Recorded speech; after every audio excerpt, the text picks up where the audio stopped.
করে কঠিন শাস্তির ব্যবস্থা আল্লাহ পাকের পক্ষ থেকে হবে, মনে রেখে। কারণে এখন থেকে, আজকে থেকে আমাদের প্রত্যেককে শপথ দিতে হবে, গণভোটে আমরা সবাই হাকে জয়যুক্ত করবো ইনশাআল্লাহ। এই মাতাপূর্ণ আসনে আমি জামাত ডাক্তার শফিকুর রহমান সাহেবকে বিপুল ভোটে আপনারা বিজয় করবেন, এই আশা আমরা রাখছি। সংগ্রামী ভাইয়েরা, সারা বাংলাদেশে আমাদের যে সমস্ত প্রার্থী আছে দলের সকলের জন্য আপনারা তাদের কাজ মিলিয়ে কাজ করবেন।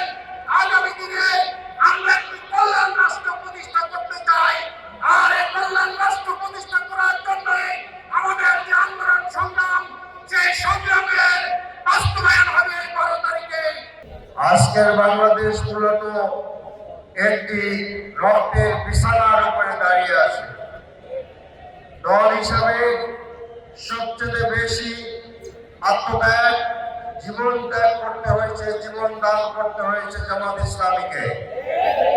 অন্যায়ভাবে আমাদের নেতৃবৃন্দকে একটি ভুল বিচারের মাধ্যমে ফাঁসি দেওয়া হয়েছে। এরপরে জুলাই বিপ্লব সংঘটিত হয়েছে। সেই জুলাই বিপ্লবে আবু সাইদ থেকে মুক্ত পর্যন্ত বহু তরুণের জীবন গিয়েছে।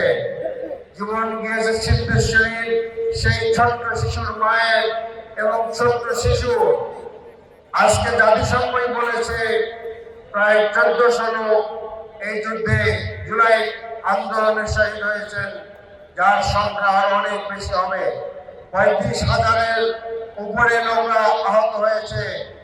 কেউ তার পা হারিয়েছে, কেউ হাত হারিয়েছে, কেউ চোখ হারিয়েছে।